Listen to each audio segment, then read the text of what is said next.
రాజోలు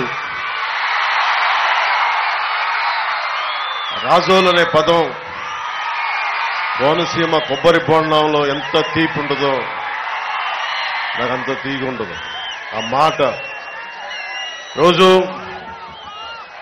జనసేన 2019లో ఒక్క విజయం, ఒక్క రాజోలు విజయం.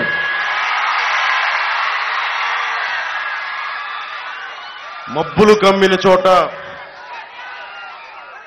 అసలు వెలుతురు లేని చోట, గాఢాంధకారం ఉన్న చోట రాజోలు విజయం చిన్న వెలుగు రేఖ. నాకు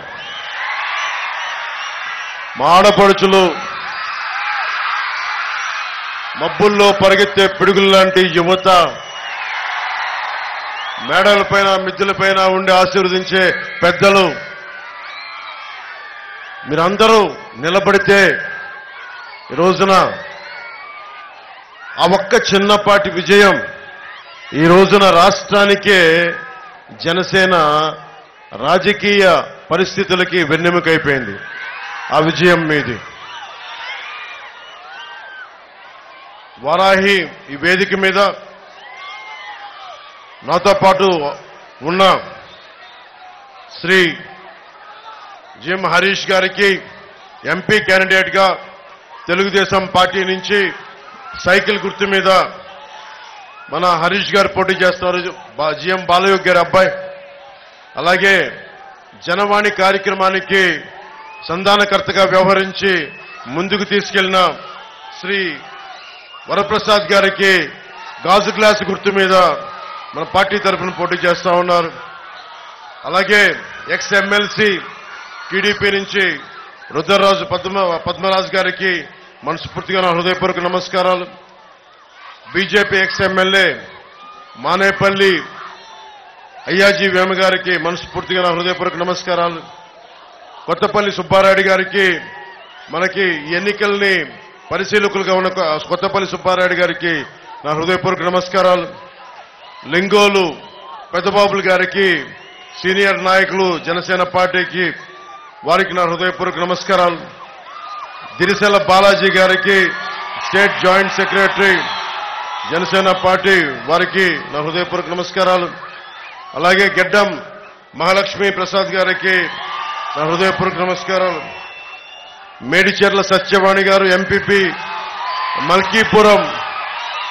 మనం ఆ రోజు గుర్తుంది సభలో మన మల్కీపురంలో శ్మశానం లేదనేది, ఆ శ్మశానం అవసరాన్ని మనం తీర్చుదాం.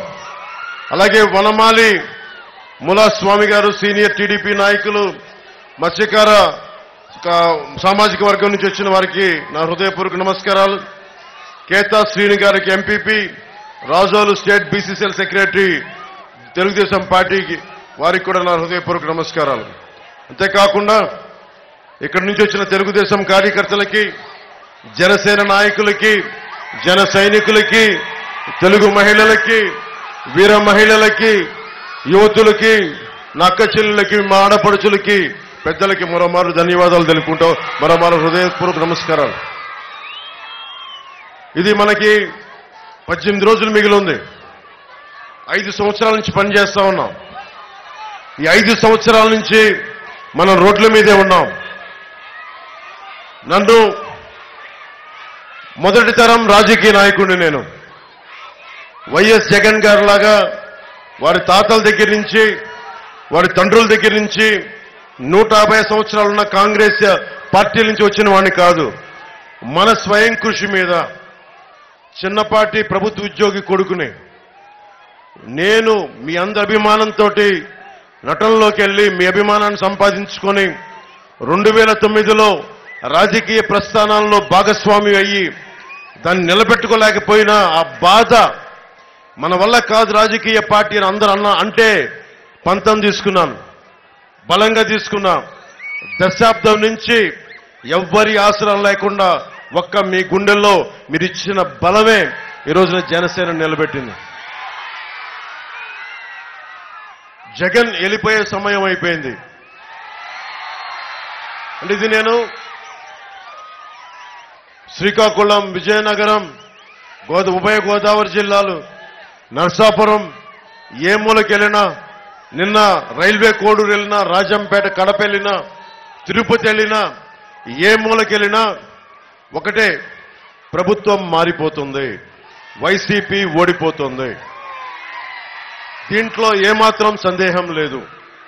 నేను ఎన్ని చెప్పినా, నేను మీకు ఇప్పుడు కూర్చోబెట్టి ఓటు వెయ్యడమే మార్పు.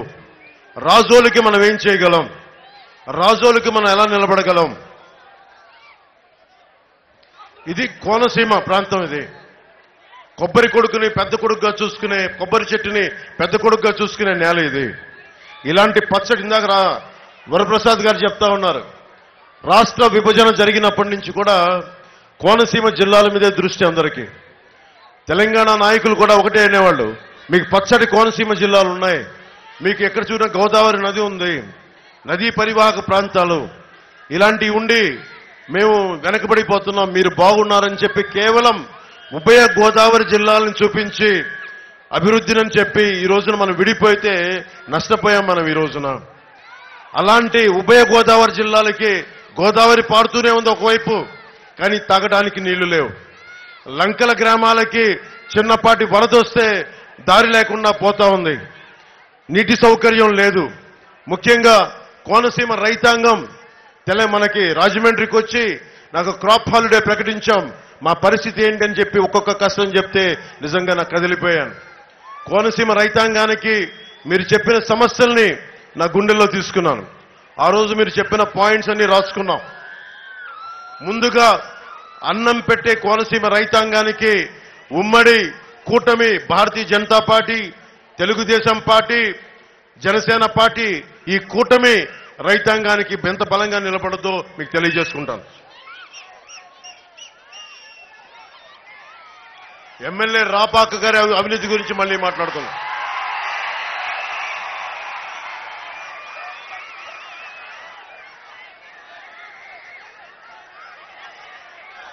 రెండు 2022లో కోనసీమలో వరి పండించే రైతులు పంట విరామం ప్రకటించారు. నీరు అందించడంలో ప్రభుత్వం నిర్లక్ష్యం, కాలువల నిర్వహణ లేక ముంపు సమస్య, పెట్టుబడి పెరిగిపోవడం, మద్దతు ధర ఇవ్వకపోవడం, పంటలు వేయలేదు.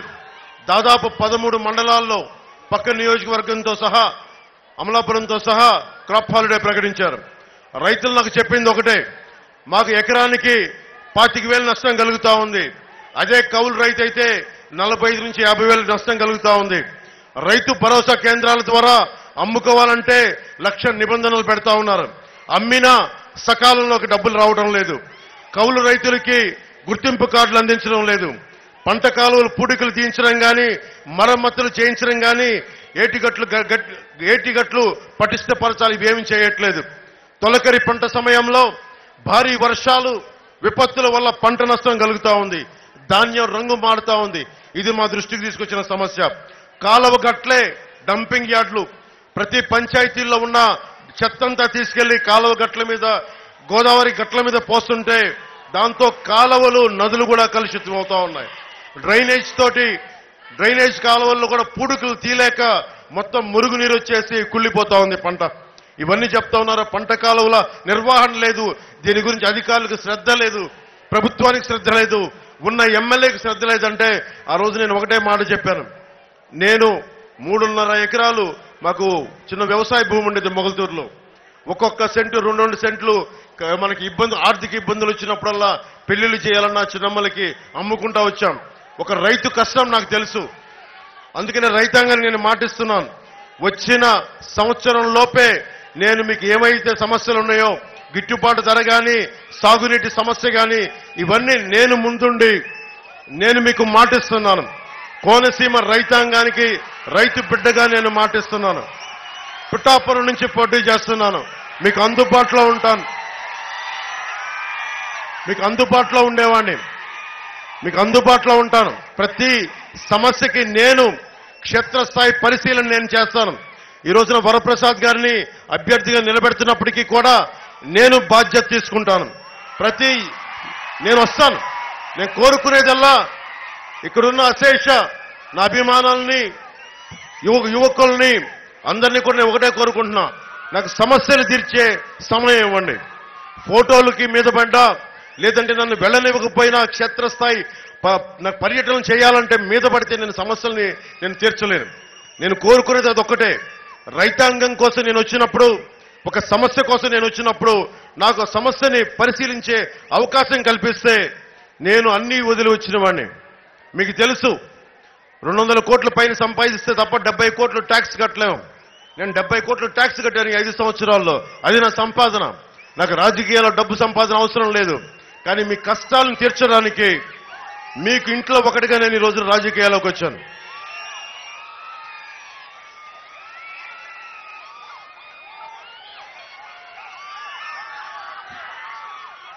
ముఖ్యంగా రైతాంగం చెప్పింది, నీటి తీరువ సంఘాలు ఉండేవి, అవి రద్దు చేశాడు.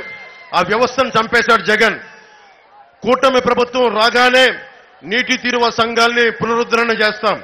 అలాగే వాటికి ఎన్నికలు పెట్టడం మానేశారు. సంఘాలన్నీ కలిపి పూడికలు, కాలువలు, మరమ్మతులన్నీ చేసేవారు. గ్రామ సభలను పెట్టుకొని ఏ కాలువలకు ఏమేం చేయాలో నిర్ణయించుకునేవాళ్ళు. దానికి అవన్నీ లేకపోవడం వల్ల ఈ రోజున అన్ని రకాల వ్యర్థాలు వెళ్ళిపోయి పూడికలు లేక నష్టపోతా ఉన్న రైతాంగం. రైతులు పెట్టుబడి ఖర్చులు పెరిగిపోయినాయి. ధవళేశ్వరం నుంచి అంతర్వేది వరకు ఉన్న పంట కాలువల్లో దారి పొడవున డ్రైనేజ్ కలవటం వల్ల పంట పొలాల్లోకి వ్యర్థాలు చేరి పంట నాశనం అవుతా ఉంది. దిగుబడులు తగ్గిపోయాయి. నేను ఆ నీటి తీరువ సంఘాలని పునరుద్ధరణ చేసి ఆ జరుగుతున్న నష్టాన్ని మేము కట్టడి చేస్తాం. మద్దతు ధర ఇప్పించే బాధ్యత జనసేన, టీడీపీ, భారతీయ జనతా పార్టీ ప్రభుత్వం తీసుకుంటుంది. పండిన పంట ఈ రోజున వైసీపీకి పండిన పంటకి కొన్నా కానీ డబ్బులు ఎప్పుడు ఇస్తున్నారో తెలియని పరిస్థితి. మేము మీకు సకాలంలో అందించే పరిస్థితి మేము తీసుకొస్తాం. జగన్ వచ్చాక దాదాపు 20,000 ఎకరాల్లో క్రాప్ హాలిడే ప్రకటించారు. క్రాప్ హాలిడే ప్రకటించడం అంటే సమ్మె చేయటం. రైతు అన్నం పెట్టే రైతు సమ్మె చేస్తే మన చేతుల్లోకి, మన ప్లేట్లోకి ముద్ద రాదు. అలాంటి రైతు కష్టానికి కూర్చొని అక్కడ రావాల్సిన ఎమ్మెల్యేలు ఒక్కరు రాలా. ఇక్కడ కూర్చున్న రాపాక 5 ఎకరాల్లో, రాపాక వరప్రసాద్ గారు 5 ఎకరాల్లో ఇల్లు కట్టుకున్నాడు. కానీ కోనసీమ రైతాంగానికి కన్నీళ్లు తోడటానికి మనసు రాలా.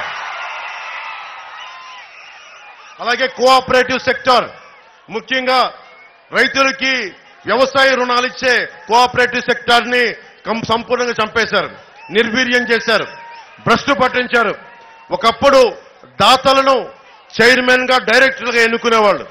ఆ ఎన్నికల వ్యవస్థని తీసేసి రైతాంగానికి ఏమాత్రం సంబంధం లేని, ఒక రైతు కష్టం తెలుసుకోలేని, తెలియని వ్యక్తి అయిన ఎమ్మెల్సీ అనంతబాబు అనే వ్యక్తిని మనకి ఈ అగ్రో సంస్థకి అగ్రో లోన్స్ ఇచ్చే కోఆపరేటివ్ చైర్మన్ గా చేశారు.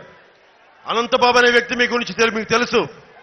తన కింద పనిచేసే ఒక దళిత కులానికి చెందిన డ్రైవర్ని చంపేసి డోర్ డెలివరీ చేసిన వ్యక్తి. ఇదే కనుక ఒక చిన్నపాటి దెబ్బ ఇద్దరు కొట్టుకుంటేనే పోలీసులు కేసులు పెడతారు. జగన్ మీద చిన్న గులకరాయి పెడితే మొత్తం ఆ కుర్రాన్ని పట్టుకున్నారు. ఒక డ్రైవర్ ఏ కులానికి చెందినవైనా కావచ్చు, ప్రత్యేకించి దళిత కులానికి చెందిన డ్రైవర్ని ఎమ్మెల్సీ చంపేసి డోర్ డెలివరీ చేస్తే ఈ రోజుకి దానికి అతి గతి లేదు. మళ్ళీ వచ్చి అతను మనకి రోడ్ల మీదకి వచ్చి మళ్ళీ వైసీపీకి ఓట్లు ఏమని అడుగుతాడు. దీన్ని బట్టి ఆలోచించండి ఎంత దిగజారిపోయిన ప్రభుత్వాలు.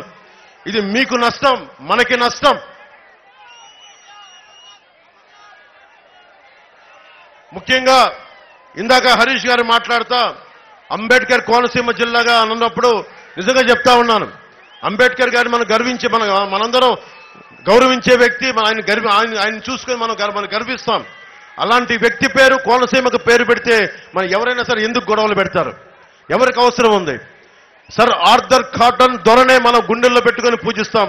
మొత్తం గోదావరి జిల్లాలో విదేశీయుణ్ణి, తెల్ల జాతీయుణ్ణి, శ్వేత జాతీయుణ్ణి మొత్తం గుండెల్లో పెట్టుకొని పూజిస్తాం. అలాంటిది అంబేద్కర్ కోనసీమ జిల్లాగా పేరు పెడితే దానికి అవసరం ఏముంది? గొడవ పెట్టుకోవాల్సిన అవసరం ఏముంది? కానీ సమస్య ఏంటంటే వైసీపీ కులాల మధ్య చిచ్చులు పెట్టడానికి, ప్రతి కులంలో కొన్ని వాదోపవాదాలు ఉంటాయి. వ్యక్తులకు కొంతమందికి పడవు. ఉదాహరణకి పక్కన ఉన్న రామచంద్రాపురం చూడండి. తోట త్రిమూర్తులు గారికి, పిల్లి సుభాష్ చంద్రదాస్ గారికి పడేది కాదు. ఇద్దరు వ్యక్తుల మధ్య గొడవ, అది కులాల మధ్య గొడవ అవ్వాల్సిన అవసరం లేదు. రంగా గారికి కానీ, మనకి ఇందాక ఇప్పుడు రంగా గారి చూస్తా ఉన్నాను. విజయవాడలో నెహ్రూ గారి వాళ్ళ ఇద్దరు వ్యక్తుల మధ్య కులాల గొడవలు అయిపోయినాయి. ఇది చాలా ఉపద్రవం. ఇది ఇద్దరు వ్యక్తుల మధ్య కులాల గొడవలు అయిపోతే మనం ఎవరం బతకలేం. సమాజంలో ఇంకో కులం లేకుండా ఇంకో కులం పనిచేయదు. ఇది చాలా కష్టం. ఇందాక వస్తున్నప్పుడు మోరిపాడు గ్రామాల నుంచి అదే చెప్తాను. మోరిపాడు గ్రామాల నుంచి కొందరు నా దగ్గరికి వచ్చి ఒకటే చెప్పారు, మేము ఇక్కడ జీడి పిక్కల్ని కుటీర పరిశ్రమగా చేసుకుంటాం. దాంట్లో కాపు సామాజిక వర్గం ఉంది, బీసీ సామాజిక వర్గం ఉంది, ఎస్సీ సామాజిక వర్గం ఉంది. కానీ మాకు సరైన ఇబ్బందులు ఉన్నాయి, మార్కెటింగ్ ఫెసిలిటీస్ లేవు. దీనిని కుటీర పరిశ్రమగా గుర్తించాలి అంటే నేను మోరిపాడు అన్నదమ్ములకు చెప్తా ఉన్నాను, కూటమి ప్రభుత్వం రాగానే మేము వచ్చి దాన్ని కుటీర పరిశ్రమగా గుర్తిస్తాం. ఈరోజు వైసీపీ అంబేద్కర్ కోనసీమ జిల్లా పేరు పెట్టి వాళ్ళ నాయకులే గొడవ చేసి గొడవల్లో A1గా ఉన్న అన్నేం సాయి అనే వ్యక్తే ఈ రోజున మంత్రి విశ్వరూప్ వెనక ఉన్నారు. దీన్ని బట్టి మనకేం అర్థమవుతుంది, వాళ్లే గొడవలు క్రియేట్ చేసి మనమే గొడవలు పెట్టుకోవాలనే పరిస్థితి. నేను వచ్చి ఒకటే చెప్పాను, చట్టం ఎవరికైనా సమానంగా పనిచేస్తుంది. అంబేద్కర్ గారు ఏ రోజు కూడా ఈ వ్యక్తికి చట్టం సమానంగా పనిచేసి ఇతనికి ఎక్కువ పనిచేస్తుంది ఏ రోజు చెప్పలా. తప్పు ఎవరు చేసినా రాజ్యాంగం కానీ చట్టం కానీ లా కానీ సమానంగా అందరికీ పనిచేస్తాయి. సమాజాన్ని విచ్ఛిన్నం చేసేవాళ్ళు ఏ కులస్తులైనా కావచ్చు, సమానమైన పనిష్మెంట్ ఉంటుంది. అంతర్వేది కొప్పినాతి కృష్ణమ్మ గారు అగ్నికుల క్షత్రియులు అంతర్వేది ఆలయంలో ఉండే రథాన్ని, నరసింహస్వామి రథాన్ని దుండగులు తగలబెట్టేస్తే ఒకటే చెప్పారు, పిచ్చోడు కాల్చాడు, లేదంటే తేనె తట్టుంటే దానికి మంట పెట్టడానికి కాల్చేశారంటే కొంతమంది నీచులు ఉంటారు గొడవలు పెట్టడానికి, లేదా పొరపాటున తాగేసే ఉండొచ్చు, కారణాలు ఏదైనా ఉండొచ్చు. కానీ బాధ్యత గల ప్రజాప్రతినిధులు ఏం చేయాలి, దోషుల్ని పట్టుకోవాలి. మీరు చెప్పండి, ఒక చిన్న గులకరాయి పడితే ఇంతమంది సమూహంలో జగన్కి ఒక గులకరాయి పడితే నిందితుడిని పట్టుకోగలిగాడు. మనకి అంతర్వేది రథాన్ని కాల్చేస్తే నిందితుడిని పట్టుకోలేపారు ఈ రోజు దాకా. ఏం సూచిస్తుంది అది? ఏం చెప్తుంది అంటే నువ్వు పట్టుకోవాలంటే పట్టుకోగలవు, నువ్వు నిజంగా దోషులను పట్టుకోవాలంటే పట్టుకోగలవు. కానీ అపోహల మధ్య ప్రభుత్వాన్ని నడపాలి, గొడవల మధ్య మనం కొట్టుకుంటా ఉంటే వాళ్ళు ప్రభుత్వాలు నడపాలి. దీనికి ఇది ఆగాలి. ఇలాంటి దుష్ట పరిపాలన ఆగాలి. నేనే ఉన్నా, భీమ్లా నాయక్ అనే సినిమా చేశా, వకీల్ సాబ్ అనే సినిమా చేశా. నేను ఏ రోజు డబ్బు కోసం వెంపర్లాడలా. నేను వచ్చి వీళ్ళ కాళ్ళు పట్టుకోవాలంట, వచ్చి అన్నా జగన్ అన్న మీరు కొంచెం వదిలితే నా సినిమాకు డబ్బులు కావాలని. నేను ఒకటే చెప్పా, నేను మొత్తం ఫ్రీగా యూట్యూబ్లో వదిలేస్తాను సినిమా అని చెప్పి. దేనికంటాం ఆ మాట? ఆత్మగౌరవంతో బతుకుతాం, దేహి అని బతకం. ఆత్మగౌరవం కోసం ప్రాణాలు వదిలేసుకుంటాం, అంతేగాని ఎర్రచందనం చెట్లని నరికే వాళ్ళ దగ్గర, కులాల మధ్య చిచ్చులు పెట్టే వాళ్ళ దగ్గర, మెగాస్టార్ చిరంజీవి గారిని తీసుకొచ్చి టేబుల్ పైన కూర్చోబెట్టే వాళ్ళకి మేము లొంగం. వైఎస్ జగన్ ఒకటే గుర్తుపెట్టుకోవాలి, జగన్ ఇది 2009 కాదు 2024 గుర్తుపెట్టుకో. తెగించొచ్చాం రాజకీయాల్లోకి. నిన్న రైల్వే కోడల్లో కూడా చెప్పా, నా కోసం 40 మంది ఎర్రచందనం స్మగ్లర్ను దింపారంట పిఠాపురానికి, గోదావరి జిల్లాలకి.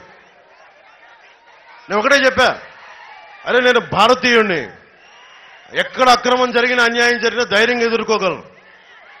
ఒకటే చెప్తా ఉన్నా, నేను పవన్ కళ్యాణ్ని, నేను ధైర్యవంతుని, నాకు అసలు భయాలు ఉండవు. ఒకటే జీవితం, ఒకే ఒక జీవితం. కూర్చోబెట్టి జగన్ లాంటి గూండాలకి, పెద్దిరెడ్డి మిథున్ రెడ్డి లాంటి దోపిడీదారులకి భయపడం.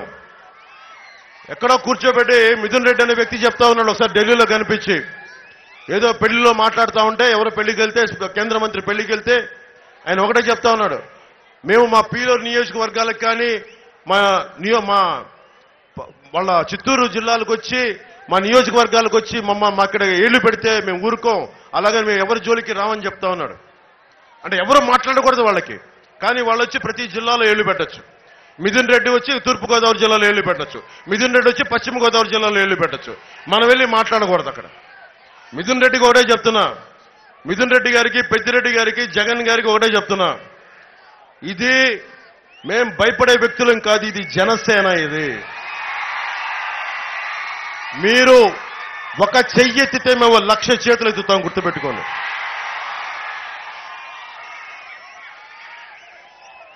అంతర్వేది రథం పోతే గుడివాళ్ళలో ఒక మంత్రి మాట్లాడతారు, రథం గాలిపోతే ఏమవుద్ది, కొత్త రథం చేయిస్తామంటాడు. రథం తాలూకు ప్రాశస్త్యం తెలుసా? ఒక ఒక ఒక ఆలయం తాలూకు ఒక విధి విధానాలు తెలుసా? అంత తేలిగ్గా మాట్లాడచ్చా? అది వాళ్ళు ఇచ్చే గౌరవం. ఇలాంటి దుర్మార్గాలు జరిగితే వెట్టకారం అపహాస్యం చేసే వాళ్ళని చూడండి ఏ స్థాయికి వెళ్ళిపోయారు.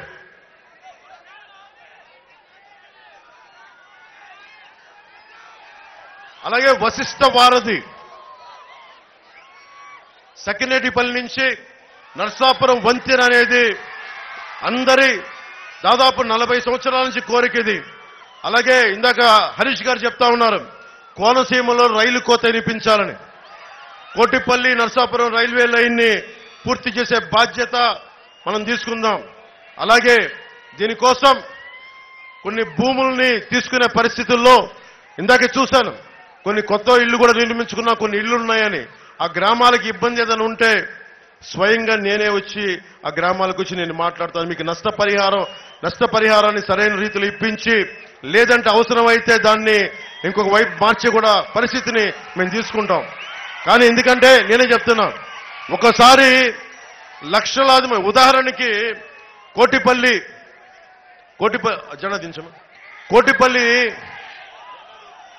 కోటిపల్లి నర్సాపురం రైల్వే లైను చాలా కీలకం. ఇది ఇన్ని లక్షల మంది ప్రజలు ఒక్క రైలు కూత వినిపించాలని. ఇప్పుడు మనం ఊహించుకోండి, దారి పొడుగుతా వస్తుంటే హెలికాప్టర్ని చూస్తూ ఉంటే, కోనసీమ చూస్తుంటే, రాజోలు చూస్తూ ఉంటే, మనకి పి గన్నవరం చూసినా, అమలాపురం పోయినా, మన ఇటు రాజోలు వచ్చినా ఆ పైనుంచి చూస్తుంటే ఎంత సుందరంగా ఉందో, ఎంత అందంగా ఉందో. కొబ్బరి తోపులు, అందమైన నదులు, కాలువలు ఊహించుకోండి.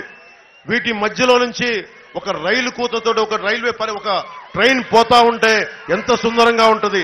కేరళ తరహాలో, రాజస్థాన్లో ప్యాలెస్ ఆన్ వీల్స్ లాగా మనం ఈ కొబ్బరి తోపుల మధ్య మనం కూర్చోబెట్టి ఒక చక్కటి రైల్వే లైన్ చేసుకోగలిగితే మనకి చాలా అద్భుతమైన మనకి టూరిజం డెవలప్ అవుద్ది. ఇంతమంది యువతకి ఉపాధి అవకాశాలు ఎక్కడి నుంచి కల్పిస్తాం? డబ్బులు ఇచ్చుకుంటే వెళ్ళిపోతే సరిపోదు, డబ్బులు సృష్టించాలి. సంపదను ఎక్కడి నుంచి సృష్టిస్తాం? మనం పని చేయాలి కదా. ఈ రోజు నేను ఇన్ని వేల మందికి కౌలు రైతులకి డబ్బులు ఇవ్వగలిగాను, ఒక్కొక్కరికి ₹1,00,000 చొప్పునంటే నాకు నటన అనే ఒక సమర్థత, ఒక ప్రతిభ ఉంది. చిరంజీవి గారు పెట్టిన భిక్ష అది చేయడం వల్ల రాజకీయాలకు చేశాను, రాజకీయాల్లోకి వచ్చా. కానీ నిజంగా ఒక సమర్థత, ఒక ప్రతిభ ఉంటే అది ఒక భీమ్లా నాయక్ సినిమా అయింది, ఒక వకీల్ సాబ్ సినిమా అయింది. సినిమాలు చేస్తే డబ్బు అంటే పని చేస్తేనే డబ్బు వస్తుంది. ఆ డబ్బుకి నేనేం చేశాను? నేను కూర్చోబెట్టి నేను రైతాంగానికి హెల్ప్ చేయగలిగాను. అదే ప్రభుత్వం కూడా సంపద సృష్టించాలి, ఉద్యోగాలు ఇవ్వాలి, ఉపాధి అవకాశాలు కల్పించాలి. రైతాంగానికి సరైన కాలువలు పూడికి తీసి డ్రైనేజీల వ్యవస్థను బాగు చేసి నిజంగా పంట పండే పరిస్థితులు పెట్టాలి, సంపద సృష్టించాలి. అప్పుడు ఎవరికైనా సరే దారిద్ర్య రేఖ దిగువనున్నా కానీ, ఎస్సీ సామాజిక వర్గానికి కానీ, బీసీలకు కానీ ఎవరికైనా సరే మన డబ్బు ఇవ్వాలంటే సంపద సృష్టించందే ఎంత డబ్బుని అప్పులు తెచ్చి పెడతాం మనం? మీరు చెప్పండి. నేను సంపదను సృష్టించాను కాబట్టే కౌలు రైతాంగానికి ఇచ్చాను. జగన్ చెప్తా ఉన్నాడు, కూటమి ప్రభుత్వం వస్తే మన సంక్షేమ కార్యక్రమాలు ఆపేస్తామని చెప్పాం. సంక్షేమ కార్యక్రమాలు జగన్ చేయట్లా. జగన్ తాత ముల్లే ఇవ్వట్లేదు. ఇది మన డబ్బు. మనం తినే ప్రతి గింజ మీద, తాగే ప్రతి బొట్టు మీద మనం ఏమి చేసినా పన్నుల మీద పెట్టే ట్యాక్స్ ప్రభుత్వానికి కడుతున్నాం. బ్యాంకులో డబ్బులు ఉంటాయి. బ్యాంకులో డబ్బులు ఏం చేస్తాం? మనకి డిపాజిట్ చేస్తే ఆ మేనేజర్లు వాళ్ళ సొంతది కాదు ఆ డబ్బు. అలాగే ప్రభుత్వం మీద పెట్టిన డబ్బు జగన్ సొంతం కాదు, అది మనందరి డబ్బు. నాయకత్వం ఎలా ఉండాలి అంటే ఏ సమస్యకి ఎక్కువ డబ్బు ఇవ్వాలి, రైతాంగానికి ప్రాధాన్యత ఇవ్వాలా, మహిళలకు ప్రాధాన్యత ఇవ్వాలా, ఏ సమయంలో ఎవరికి ప్రాధాన్యత ఇవ్వాలంటే నాయకత్వం తాలూకు లక్షణం. వారి కార్యక్రమాలు అలా ఉండాలి. మొత్తం మా అందరం రోడ్ల మీదకి వచ్చి కేవలం సంక్షేమం సంక్షేమం అని చెప్పి అప్పుల్లో చేసి మీకు ఈ రోజున డిఎస్సి నోటిఫికేషన్ కూడా లేకుండా చేశాడు జగన్. మీకు ఉపాధి అవకాశాలు ఉన్నాయా? ఇంత పచ్చటి కోనసీమ ఉంది, మీకు ఉద్యోగాలు ఉన్నాయా? మీకు ఉపాధి ఉందా? ఒకసారి మీరు ఆలోచించండి.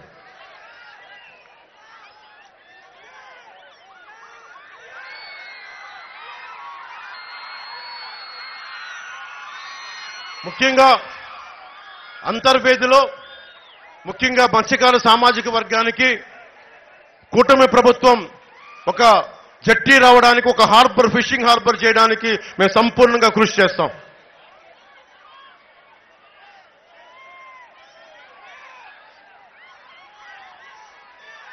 అలాగే మీకు తెలుసు, నేను 2016లో DCA dredging corporation of India అని మనకి హార్బర్లో ఇసుకని పూడికి చేసే బోట్లు ఉంటాయి.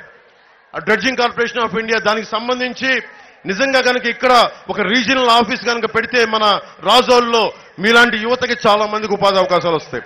ఇది నేను ప్రధానమంత్రి గారితో కేంద్ర నాయకత్వంతో మాట్లాడి ఇక్కడ ఒక స్థానికంగా ఉండే ఒక కార్పొరేషన్ రీజనల్ ఆఫీస్ ని, DCI రీజనల్ ఆఫీస్ ఇక్కడ డెవలప్ చేసే పరిస్థితిని హరీష్ గారు, మనకి వరప్రసాద్ గారు, మేము బాధ్యత తీసుకుంటాం. ముఖ్యంగా గోదావరి జిల్లాకి ఆధ్యాత్మిక క్షేత్రాలు ఇక్కడ చాలా ఉన్నాయి. ఈ ఆధ్యాత్మిక క్షేత్రాలకు సంబంధించి ప్రతి ఒక్కరికి ఇక్కడ టూరిజం డెవలప్ చేస్తాం. పర్యాటకానికి సంబంధించి ప్రత్యేకమైన దృష్టి పెడతాం. గోదావరి ఒడ్డున బలంగా దిండి రిసార్ట్స్ ఉన్నాయి. దిండి రిసార్ట్స్ ఎంత అద్భుతంగా ఉంటాయో మీకు తెలుసు. అలాంటిది ఈ తీర ప్రాంతం అంతా రిసార్ట్స్ కనుక కేరళ తరహాలో మనం డెవలప్ చేసుకోగలిగితే, కేరళ తరహాలో టూరిజం డెవలప్ చేసుకోగలిగితే బోల్డ్ అంతా ఉపాధి అవకాశాలు లభిస్తాయి. అంతేగాని వచ్చిన ప్రతిదీ కూడా నాకేంటి అని అనకుండా, మనకి లాభాలు లేకుండా, లంచాలు లేకుండా నిజంగా మీకోసం పనిచేసే ప్రభుత్వాన్ని మేము తీసుకొస్తాం. ముఖ్యంగా రాజోల్లో గల్ఫ్ దేశాలకు వెళ్లే వాళ్ళు ఎక్కువ. ఇక్కడ ఏజెంట్ల మధ్యలో నష్టపోతా ఉన్నారు. పాస్పోర్ట్ల కోసం, అలాగే పాస్పోర్ట్ దశ నుంచి వర్క్ పర్మిట్ దాకా, వీసా దాకా అవగాహన లేక ఏజెంట్లు వలలో పడి మోసపోతా ఉన్నారు. దీనికి సంబంధించిన మోసాలు జరుగుతూ ఉన్నాయనిపించింది. మేము వరప్రసాద్ గారు ఇక్కడ ఎన్నికలో గెలవగానే గల్ఫ్ దేశాలకు వెళ్లే వారి కోసం ఒక సహాయక కేంద్రం ఏర్పాటు చేస్తాం. గల్ఫ్ దేశాలకు వెళ్లే వారి కోసం ఆర్థిక పరమైన అవగాహన కూడా ఉండదు. దీనికోసం కనీసమైన అవగాహన కల్పించే ఈ సహాయక కేంద్రాన్ని ముందుకు తీసుకొస్తాం.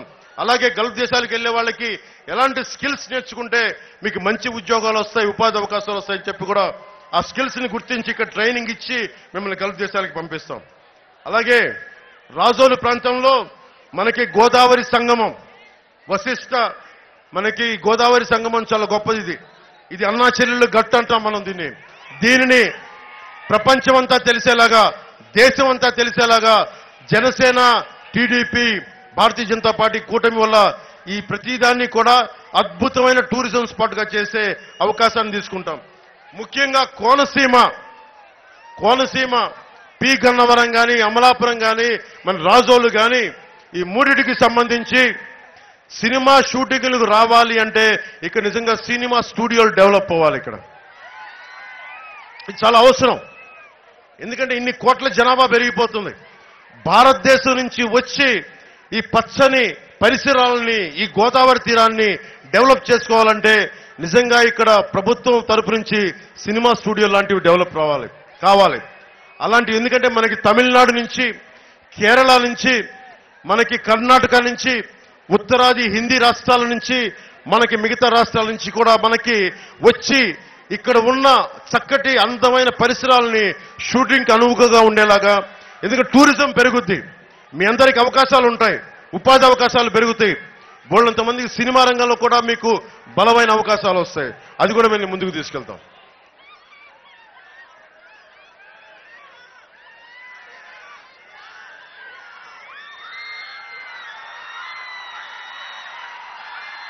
అంతర్వేది దేవస్థానం భూముల్ని అన్యాక్రాంతం అవుతున్నాయి. చాలా లాస్ట్ టైం పోయినప్పుడు ఇవన్నీ అడ్డగోలుగా దోచేశారని చెప్తా ఉన్నారు. దేవుడి మాన్యాలు ఎవరు తీసుకెళ్లినా చాణక్యుడు చెప్పినట్టుగా తరాలు ఎగిరిపోతాయి. దేవుడు మాన్యం ఎవరు ముట్టుకున్నా తరాలు ఎగిరిపోతాయి. గుర్తుపెట్టుకోండి. దేవుడి మాన్యాల్ని తిరిగి దేవస్థానికే చెందేలాగా మేము బాధ్యత తీసుకుంటాం. అలాగే రాజోల్ని స్మార్ట్ సిటీ చేస్తామని ఓఎన్జీసీ ప్రకటించినా దానిని వెనకాల పడే వాళ్ళు ఎవరు లేరు.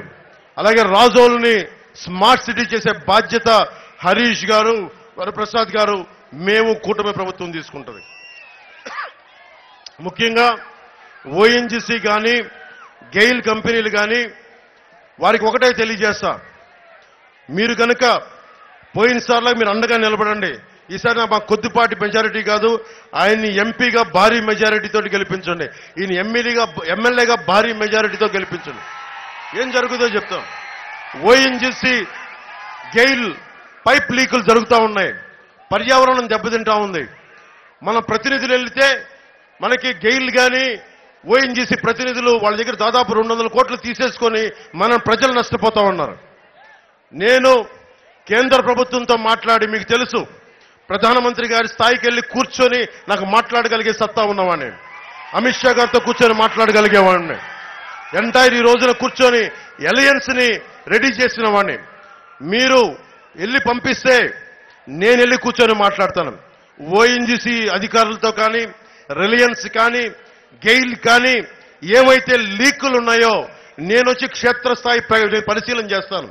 ఒక రాజకీయ నాయకుడిగా, ఒక పార్టీ వ్యవస్థాపక అధ్యక్షుడిగా నేను ఏం మాట్లాడినా ప్రజా పోరాటం అవుతుంది తప్ప, రేపొద్దున వరప్రసాద్ గారిని మీరు ఎమ్మెల్యేగా లోపలికి చట్టసభలోకి పంపించిన, హరీష్ గారిని మనకి లోక్సభకు పంపించిన మాకు బలం ఉంటుంది. గొంతు పట్టుకొని నిలదీసి అడగగలం. గెయిల్ చేత, ఓఎన్జీసీ చేత ఈ పైప్ లైన్ తాలూకు కాలుష్యాన్ని తగ్గించి ప్రతి గ్రామం పచ్చదనం పోకుండా మీ ఆరోగ్యాన్ని సంరక్షించే బాధ్యత, కాలుష్యం లేకుండా చేసే బాధ్యత మేము తీసుకుంటాం.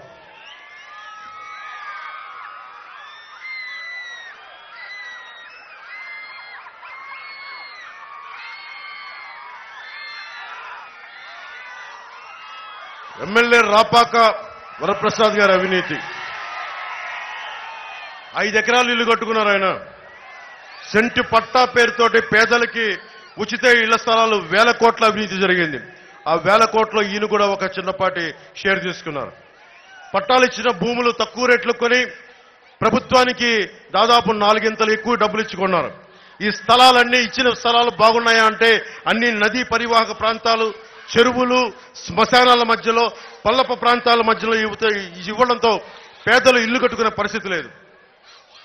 పేదలకు ఇల్లు కట్టలేని ఎమ్మెల్యే కత్తి మండలం, ఒక మల్కీపురం మండలం కత్తి మండలంలో ఒక 5 ఎకరాల్లో మంచి భవనం కట్టుకొని ఉన్నాడు. మన ఓట్ల మీద గెలిచి పేదలకు ద్రోహం చేసి కూర్చొని మల్కీపురం మండలంలో 5 ఎకరాలు ఇల్లు కట్టుకున్న వ్యక్తి. అదొక్కటే కాదు, ఇసుక కూడా బెదిరించి తీసుకున్నారు. ఇనుమును కూడా వ్యాపారం నుంచి బెదిరించి తీసుకున్న వ్యక్తి. ప్రైవేట్ స్థలంలో ప్రభుత్వ నిధులతో ఇల్లు కట్టుకున్న వ్యక్తి. అంతర్వేది రథం దగ్ధమైతే ఆయన కూర్చోబెట్టి ఈ రోజు దాకా దాని మీద ఏం మాట్లాడాల. సకినేటిపల్లిలో ఫైర్ స్టేషన్ కావాలి 2019కి అడిగిన రాపాక గారికి జగన్ పంచన చేరాక ఈ రోజుకి ఒక ఫైర్ ఇంజిన్ గురించి అడగాల్సిన మనసు రాలా. ముఖ్యంగా దాతలిచ్చిన కాలేజ్ ఉంది. దాతలిచ్చిన మల్కీపురంలో కళాశాల భూములపై వీళ్ళు వైసీపీ మరి కన్నుబడింది. దాదాపు 500 కోట్ల రూపాయల విలువైన భూములు. ఒక్కొక్క లెక్చరర్ని బదిలీ చేసి దాన్ని మూసేసి 500 కోట్ల భూమిని దోచేయడానికి ప్రయత్నం చేస్తా ఉన్నారు. వైసీపీ నాయకులకు ఒకటే చెప్తున్నాం, 18 రోజులు మేము ప్రభుత్వాన్ని స్థాపిస్తున్నాం. ఒక్కొక్క అవినీతి పరుని రోడ్డు మీదకి లాక్కొచ్చి మీ చేత ఫైన్ కట్టిస్తాం.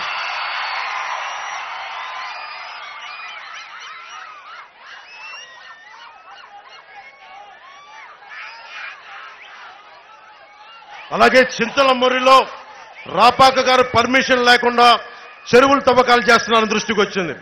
ఇక్కడ ఓఎన్జీసీ పైప్ లైన్, రొయ్యల చెరువులు పెరిగిపోవడం వల్ల తాగునీరు కూడా ఇబ్బందిగా ఉంది. ఇందాక వరప్రసాద్ గారు అదే చెప్తున్నారు, ఇంత నీరుండి కూడా తాగునీటికి ఇబ్బంది ఉంది అంటే కేంద్రం ప్రధానమంత్రి గారి నాయకత్వంలో జల్ జీవన్ మిషన్ ఉంది. ప్రతి ఇంటికి కుళాయి ఉచితంగా స్వచ్ఛత రక్షిత మంచినీరు కావాలి. అది ఈ రోజుకి చేయలేకపోతా ఉన్నారు. మేము చెప్తున్నాం, కనీస మౌలిక అవసరాలు తాగడానికి కనీసం మంచినీళ్లు కూడా ఇవ్వలేని పరిస్థితి. రోడ్లేస్తే వేసిన 2 రోజులకే గుంతలు పడిపోయే పరిస్థితి. ఇవన్నీ మారాలి. ఆ రోజు మీకు గుర్తుంది, నేను ఇదే రాజులకు వచ్చి మీరు రోడ్లు వేస్తారా, నేను వచ్చి నా శ్రమదానంతో రోడ్లు వేయినా మా జన సైనికులతో అడిగితే మీకు ఎన్ని గంటలు వేశారు మీకే తెలుసు. ఈసారి అలా అడగట్లా, మనం కూర్చొని దగ్గరుండి వేయిద్దాం. ఒక్కొక్క అధికారి చేత మనకి లంచాలు అవసరం లేదు, మనకు అవినీతి అవసరం లేదు. మొత్తం ఏ రోడ్లు ఏ మౌలిక అవసరాలు ఉన్నాయో అన్ని దగ్గరుండి ఒక్కొక్కరి చేత మెడలు వంచి పని చేద్దాం. ఒక్కొక్కరి చేత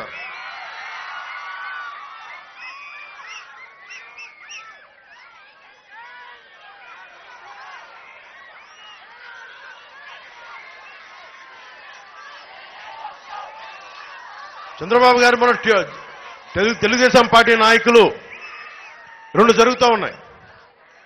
ఆంధ్రప్రదేశ్లో వైఎస్ జగన్ పాలనలో కొన్ని విచిత్రమైన పరిస్థితులు జరుగుతూ ఉన్నాయి. ఎవరు ఎదురు మాట్లాడితే, ముఖ్యంగా అమరావతిలో ఎస్సీ రైతులు మాకు రాజధాని కావాలని మాట్లాడితే వాళ్ళ మీద, ఎస్సీ కులాల మీద ఎస్సీ ఎస్టీ అట్రాసిటీ యాక్ట్ పెట్టారు. ఎవరన్నా సరే సొంత కులం మీద, నేను ఒక మాల సామాజిక వర్గానికి చెందిన వ్యక్తి లేదా మాదిక సామాజిక చెందిన వ్యక్తి అయితే నేను అడిగితే నా మీదే ఎస్సీ ఎస్టీ అట్రాసిటీ కేసు పెట్టారు. అసలు అది రాజ్యాంగానికి అంబేద్కర్ గారి స్ఫూర్తికి విరుద్ధమైంది. అలాగే కొంతమంది బీసీ నాయకుల మీద కానీ ఎవరైనా కానీ ఫాల్స్ ఎస్సీ ఎస్టీ అట్రాసిటీ యాక్ట్లు. అందువల్లే బీసీలకి రక్షణ చట్టం పట్టుకొస్తుంది ప్రభుత్వం. ముఖ్యంగా చూస్తే గొంది గ్రామంలో మంచినీటి చెరువు పక్కన రొయ్యల చెరువు తవ్వించడానికి ప్రయత్నం చేస్తే అక్కడ ముఖ్యంగా మత్స్యకార యువత అడ్డుకున్నారు. అగ్నికుల క్షత్రియ యువత అడ్డుకుంటే వారిపైన ఎస్సీ ఎస్టీ అట్రాసిటీ యాక్ట్ చేసి వారిని కేసులు పెట్టి భయపెడతా ఉన్నారు. తాటిపాక గ్రామంలో ఫ్లెక్సీలు చించారని చెప్పి కొన్ని గొడవలు జరిగినాయని చెప్పి సెట్టిబలిజీ కులానికి చెందిన వ్యక్తులకి ఎస్సీ ఎస్టీ అట్రాసిటీ తప్పుడు కేసులు పెట్టారు. నిజంగా తప్పు చేస్తే కేసులు పెట్టాలి.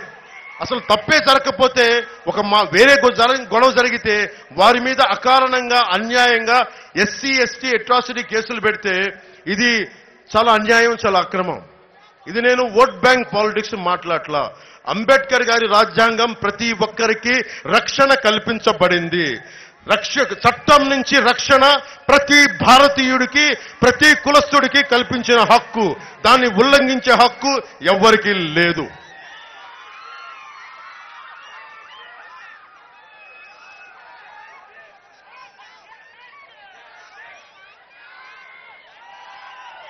ఈ రోజున వైసీపీ నుంచి పోటీ చేస్తున్న గొల్లపల్లి గారి చరిత్ర కూడా చాలా ఉంది చిట్ట. అది మీ అందరికీ తెలుసు. ఇది మనకి 18 రోజులు ఉంది. ఇంకా ఈ 18 రోజుల్లో మీరు ఎలా నిర్ణయించుకుంటారు మీ భవిష్యత్తుని మీరు నిర్ణయం తీసుకోండి. నేను ప్రతి అడ్డమైన ఎదవ చేత మాటలు అనిపించుకుంటా ఉన్నాను. నా మాట హార్ష్గా ఉండొచ్చు, ఇబ్బందిగా ఉండొచ్చు. పడేవాడు నాకు కదా, నాకు తెలుసు బాధ.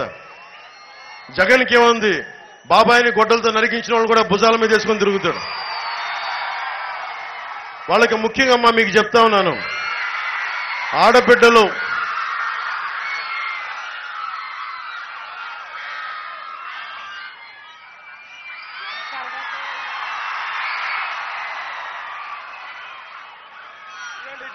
కెమెరాస్ అన్నీ అట్టున్నాయి, అది సమస్య.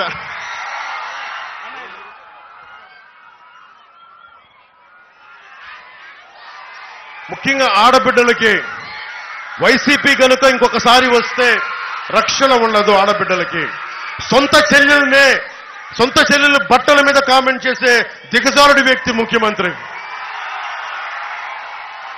చెల్లెల బట్టలను ఎవరన్నా చూస్తారా? రంగులను ఏమన్నా అంటావా? పచ్చదనం గ్రీన్ కలర్ చెట్లు ఉంటే కూర్చోబెట్టి ద్వేషంతో మనం పచ్చని చెట్లను చూడటం మానేస్తావా? పసుపు రంగు చొక్కా వేసుకున్నారని చెప్పి బంతిపూలని దేవుడి మెడలో దేవుడికి విగ్రహానికి వేయడం మానేస్తావా? అరే ఎవరు ఏ బట్టలు వేసుకుంటే ఏంటి? ఇది దిగజారుడి వ్యక్తి. చూడండి, నా ఇంట్లో చంద్రబాబు గారి భార్య సతీమణి అన్నాడు, నా భార్యని అన్నాడు, నా వ్యక్తిగత జీవితాన్ని తిట్టాడు.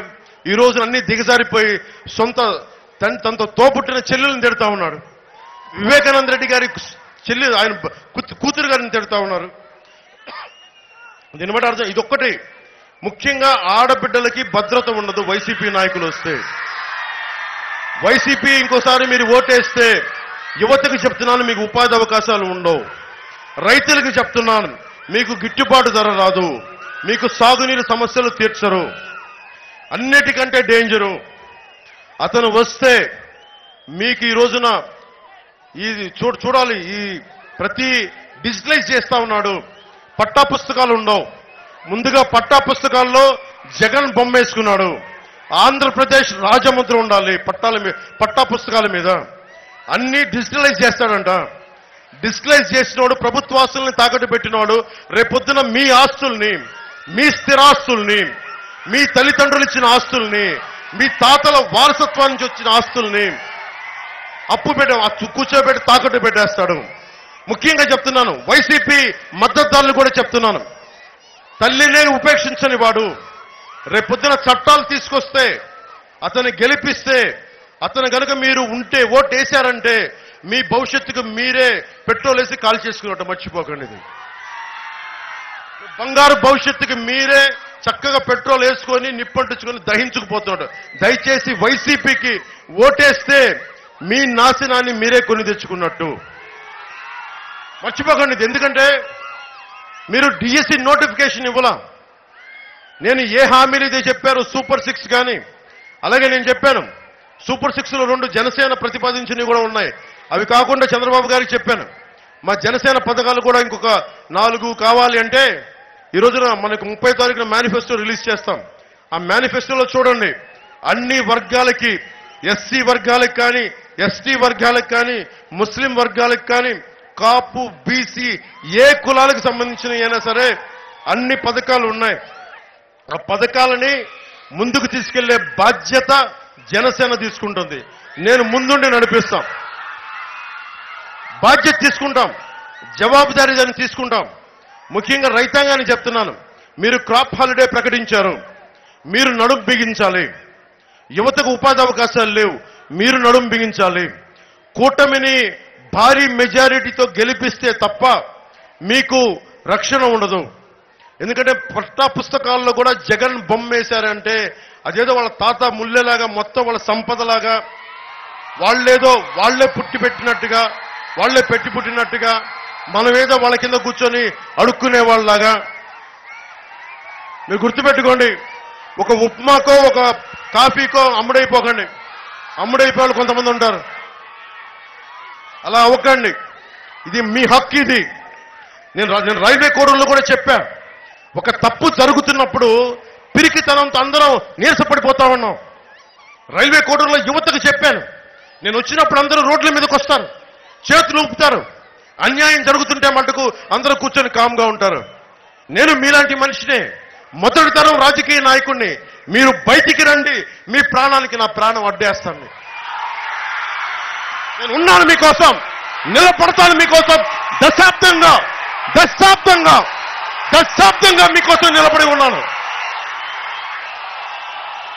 పారిపోను. నేను బలమైన భావజాలం కలిగిన వాడిని. YS Jagan 10th class intermediate లో పేపర్లు రిలీజ్ చేస్తా ఉంటే నేను షెగ్వేరా గురించి చదువుకున్నవాడిని, విప్లవాల గురించి చదువుకున్నవాడిని, భారత పాకిస్తాన్ విభజన గురించి చదువుకున్నవాడిని, కష్టాల గురించి తెలిసిన వాడిని. తరిమిన నాగిరెడ్డి తాకట్లో భారతదేశం చదివిన వాడిని. జగన్ పిచ్చి పిచ్చి వేషాలు వేస్తా ఉంటే నేను తాకట్లో భారతదేశం చదివిన వాడిని.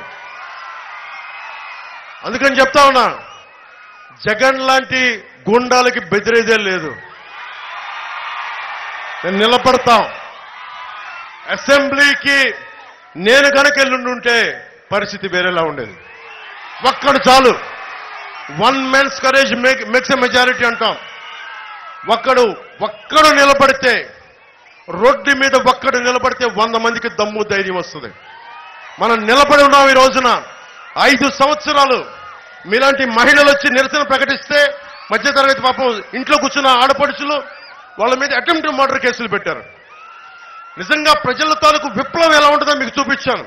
వైజాగ్లో కూర్చొని నా హోటల్ రూముల్ని భయభ్రాంతులను చేసి పోలీసు బూట్లతో మనకు రూముల పైన భయపెడితే ఒంటరి మహిళల బిడ్డల్ని తీసుకొచ్చి అన్న బయటకు వచ్చే వరకు మేము ఇక్కడే ఉంటాం కూర్చోని చెప్పి ఆ విజువల్స్ అని మీరు చూశారు. నిజంగా గుండెల లోతులోంచి ధైర్యం ఇచ్చే నాయకత్వం నిలబడితే ప్రజలు రోడ్ల మీదకి వస్తారన్నది నేను ప్రూవ్ చేశాను. ఈ రోజున జనసేన నాయకులు వరప్రసాద్ గారికి చెప్తున్నాను, తెలుగుదేశం తరఫున పోటీ చేస్తున్న హరీష్ గారికి వాళ్ళ నాన్నగారు బలమైన గొప్ప నాయకులు బాలయోగి గారు, ఆయన స్ఫూర్తిని తీసుకొని ఆంధ్రప్రదేశ్కి మనం నిలబడాల్సిన అవసరం ఉంది. మన కోనసీమకి నిలబడాల్సిన అవసరం ఉంది. మన కోనసీమ కష్టాలని తీర్చాల్సిన అవసరం ఉంది. మనందరం సమిష్టిగా కలిసికట్టుగా మన రాష్ట్రాన్ని రక్షించుకుందాం, పరిరక్షించుకుందాం. యువతకి బాధ్యతనిద్దాం, యువతకు ఉపాధి అవకాశాలు ఇద్దాం, రైతుకి అండగా ఉందాం, ప్రతి బీసీలకి ఎస్సీలకి ప్రతి ఒక్కరికి చేదోడు వాదోడుగా ఉందాం, మైనారిటీలకి అండగా ఉందామని తెలియజేసుకుంటూ నాకు ఈ అద్భుతమైన అవకాశాన్ని ఇచ్చిన నా రాజోలు ఒక అమావాస్య రోజున ఒక సన్నటి వెలుగురేఖ కనిపించని వెలుగురేఖ ఎలా ఉంటుందో నా రాజకీయ జీవితంలో పార్టీ పెట్టిన తర్వాత నా రాజోలు గెలుపు అంత గొప్పటి వెలుగురేఖ. అలా హారతి ఇచ్చారు ఆ రోజున. ఆ హారతే ఈ రోజున ఎన్నికల తర్వాత రాష్ట్రాన్ని అంతటికీ వెలుగు చూపించాలి. అలాంటి వెలుగు కోసం, అలాంటి బలమైన జనం కోసం నేను పిఠాపురం నుంచే పోటీ చేస్తున్నాం. బద్దలు కొడతాం, రాజోలుని బద్దలు కొడతాం. తెలుగుదేశం పార్టీ ఎక్కడ పోటీ చేసినా జన సైనికులు, జనసేన మద్దతుదారులు సంపూర్ణంగా నిలబడతాం. బీజేపీ ఎక్కడ నిలబడితే బీజేపీకి సంపూర్ణంగా నిలబడదాం. మీ అందరికీ అండగా ఉంటానని తెలియజేసుకుంటూ సెలవు తీసుకున్నాను. జై టీడీపీ, జై బీజేపీ, జై జనసేన, జై హింద్.